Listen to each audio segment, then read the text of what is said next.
And sometimes, different voices and different things or different motivations get you away from who you truly are as a hitter. And it happens. It happens to a lot of players.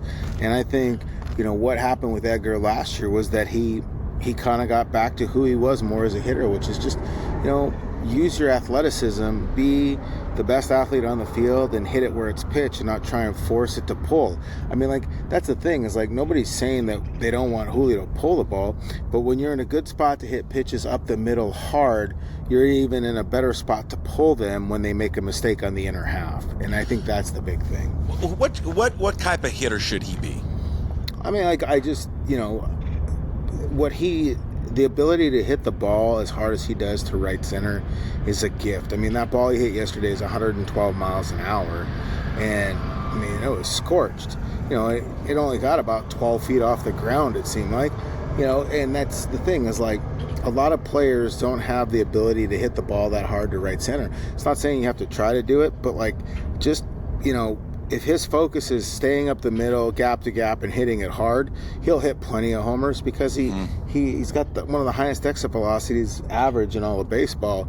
And and again, when you're on time to do those things and hit the ball that way, you can also jump that inside half fastball if you see it coming early and pull it into next year. So, I mean, I think that's the big part, is just trying to elevate the ball and pull it all the time is a bad idea when these guys throw so hard and they have such breaking stuff. Look, just make quality contact and let the rest of it kind of fall where it may. I mean, it's funny, for so many years you had that whole elevate and celebrate thing, but now you're seeing more and more people are trying to just get back to hitting the ball hard and really letting that be the deciding factor.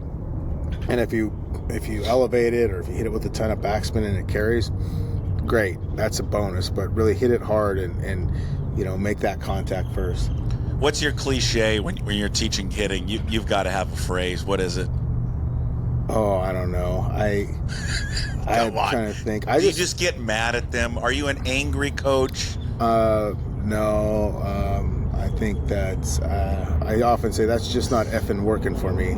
Or I was like, really? That's what you did with that? I was like, it's a tee. The ball doesn't move. How can you, Kids don't hit off a tee enough. I know. I just tell them a lot of times to, be balanced. And I just say, be balanced, stay behind the ball. Hit it up the middle. And, there's a lot of different stuff. Top, palm up, palm down, all that other stuff. Keep it simple. Yeah, keep it simple. That's it. Yeah, I mean, best way to do it. I with a lot of the kids I work with, they do get caught up that too. Is when you're not as strong, pulling it feels like you're hitting the ball hard, and you're trying to get away from that so you can still do it. But yeah, I just try and we have the screen, and just we're trying to hit the screen or the back corner of the net every time. Yeah, it's good. What is he working on? Going back to Julio, Div, what is he working on? What has he talked about this offseason and even in spring training to get off to these faster starts, to where he's not coming out of the gate on a slow start, which has been his trend, so far, and it's early in his career. What steps is he taking to rectify that? I think he's taking more live at bats, not just in games, but the other day he hit off of Munoz, and I think that's the type of thing he's looking at. When he's doing his work, there's some game-like situations I think he puts himself into. But if you think about it, last year, you recall, he had kind of a wrist injury, dealing from over swinging and swinging too much. So they kind of limited him. I think we'll see him get more at-bats maybe than he did last year during spring, in a way to do that. But I think he's in a better place mentally. He's not really experimenting anything. Last year, he was trying to, not sink so much into his legs and do all this other different stuff. He kind of came in this year with, what he worked on in the fall, which was what he just basically did in the last month of the season. And, he's carried that over. So I think in that regard, he should be ahead of it. But, so much of it, too, is just it's the pitching you face as much as what you're doing that's going to dictate whether you get off to a hot start or not, or where you're playing. Is that when he faced Munoz the other day, and we'll get to Munoz in a second, it to me, it felt like that. I don't see that a lot. I don't see a lot where their star offensive players will face maybe the top pitchers on the staff. Maybe you correct me if I'm wrong, but does he go into these live BPs? Does he face Logan? Does he face Kirby? Do they do that, or does when Kirby and Miller and these pitchers, these starters throw, do they normally throw to, I guess, the backups or the lower offensive players on the team? No, it just kind of depends on who's available, what the day is or anything like that. I mean, I saw Julio hit against Saucedo, and then I've seen him hit against, because like the live BPs are more common early, like in the first few days of workouts or even earlier, because the relievers get going sooner. So, I mean, it just depends on who's slotted out when you face them. But in Logan's live bullpen or live BP, Cal faced him. Cal hit off of him twice, and Garver's hit off of Kirby or faced Kirby. So yeah, Tellez was facing Munoz. So like, no, I don't think it's any of that. It's just sometimes who's playing that day in the game, who isn't, who wants. Sometimes guys will go to Lewis Boyd or Dan Wilson and just say, hey, I want to get some more ABs. Can you put me in the lives because I want to see some pitching? I just like it. I think the more they could do that stuff, especially these offensive players, because you're going up against, arguably the best staff in baseball. Yeah, I think it's vital for them. I think I'd like to see more of it, actually. Yeah, and Solano was doing it, the other day. And I think one thing that we haven't seen maybe as much in years past, but it's like, the mythology of Edgar, when minor league games start, going over to the minor league side and like hitting on 3 different fields, because like when you're over there, major league guys get precedent. So Edgar would lead off every inning of a minor league game, and oftentimes he would go from field 3 to field 4 back and forth and lead off every inning. So like all these poor bastards making like $1,000 a month playing low A, trying to get their work in for the season, and all of a sudden here comes Edgar. Yeah, sorry, I'm leading off this inning. So, and I'm gonna, wait. You're gonna have to wait. So we may see that a little bit too. Guys going over there just to see some pitches, or because I think. I also like the technology of it all and the thinking. There's always different thinking. Yeah, they have that traject machine that's really cool and it simulates an MLB pitcher, but there's also no simulation to going out there and just seeing him. The big risk is like some of these minor league guys don't really know where it's going, so you might get dotted. And speaking of that Fujinami guy, they have those the mannequin dummies like in Major League, and he smoked one the other day, and I thought the head was going to come flying off. I was just waiting for it. It was because it's plastic, it's not wood, but he hit it, and he started laughing, which is the best part. He started laughing. He's like, "Oops!" So I want to get to him in a second because I want to get to him when we talk about the bullpen. I mean, I don't think there was anything special, but. That's something that maybe you may see more of because Edgar's the hitting coach. He may recommend it to guys to go do that, where those previous guys might not have as well. Because I think that's the one thing is like guys get, if you're a manager, like, okay, Julio, you're going to go down there, and some guy throwing 95 from, just drafted and doesn't know where it's at. And, because I remember one year, even in the MLB camp, Ichiro got hit in the head and basically knocked out cold by a 95-mile fastball that hit him in the helmet. So, that's always the risk of it. Yeah.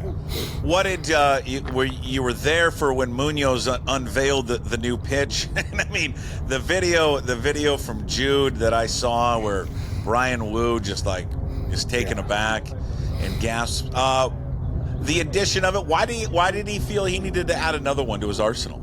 He already got enough. It was kind of at the urging of Castillo, just because it's when he throws it properly, it runs away from a left-handed hitter, and and just like it's just something. Well, I mean, like you're not part of the cool kids club if you don't know how to pitch every year, And so Castillo kind of throws it that way, and he'd mentioned it to Munoz and just said, "Hey, give it a try." So Munoz was playing catch with it, and then as Adam wrote, he took it into the bullpen the first time. And he told Cal he was throwing a changeup, but Cal didn't really know. and then he threw it to Cal, and Cal was standing, and the ball started kind of like at Cal's, like, below his numbers, and it dropped all the way down to, it was almost a cup shot, you know, and, like, Cal had to, like, strain to grab it. He's like, what the hell was that, you know? And so he threw one, so the video I had of him throwing to Cade Marlowe in the game, it was 91 miles an hour, and it had, like, 6.5 inches of drop to it. Like Devin Williams' changeup, who everybody thinks is the best, only averages 4.5 inches of drop to it. So, you know, this is a guy throwing it. It's the same arm speed, everything. And so it's just like another weapon for him to have. And, you know, some people are like, oh, why are you showing it? They'll know about it. Everybody knows everything. But in a way, it's also good in the back of your mind. It's like... That's what I was Julio, thinking. That was like Julio was like, don't you throw me that. It was kind of like the, don't you put that hex on me, Ricky Bobby. Like, Julio's like, don't you throw me that changeup. And so Munoz didn't, you know. But, like, it was funny, we were talking about, and it was really kind of cool. Julio was waiting for Munoz in the clubhouse to talk to him about what he saw and what it looked like and everything else. I love it. And he's just like, he goes, I faced Devin Williams. That's better changeup. He's like, I don't want, you know, you take him, and I mean, like, you look at Munoz, he's lighter, he looks more athletic, he's moving well. It's, you know, and then, like, the pitch he struck Julio out on is 100. That's the thing. It's like he has 100 in his pocket, and we sit there and think about the slider. He's got a 2-seam that averages 99, and all of a sudden he's got a 4-seam that he can still rip by you at 100. So I think it just makes it a little more difficult to hit off, and we'll see how he handles it in the game. But yeah, it was pretty crazy. Hey, do you think at all? Will they? Because I guess Dan Wilson. It's not to say Scott Service wasn't old school, because he played in that era. But I'm curious with Dan Wilson. Do you think they still kind of fluctuate their bullpen at the end of the game based on matchups, or do you think Dan will go to more of a set role for each one of these guys, and that Munoz is his guy at the end of the game, like all the time or most of the time? Well, I mean, like, Scott kind of did it that way last year, but it's because there was no default either. You know, you didn't have Brash or any of those guys. Right. I think, like, Munoz is still, if the 2, 3, 4 is coming up in the 8th, and you know, like, if you haven't used Brash, then you're going to use Munoz in that situation. You're going to want him facing the best right-handed hitters on the team.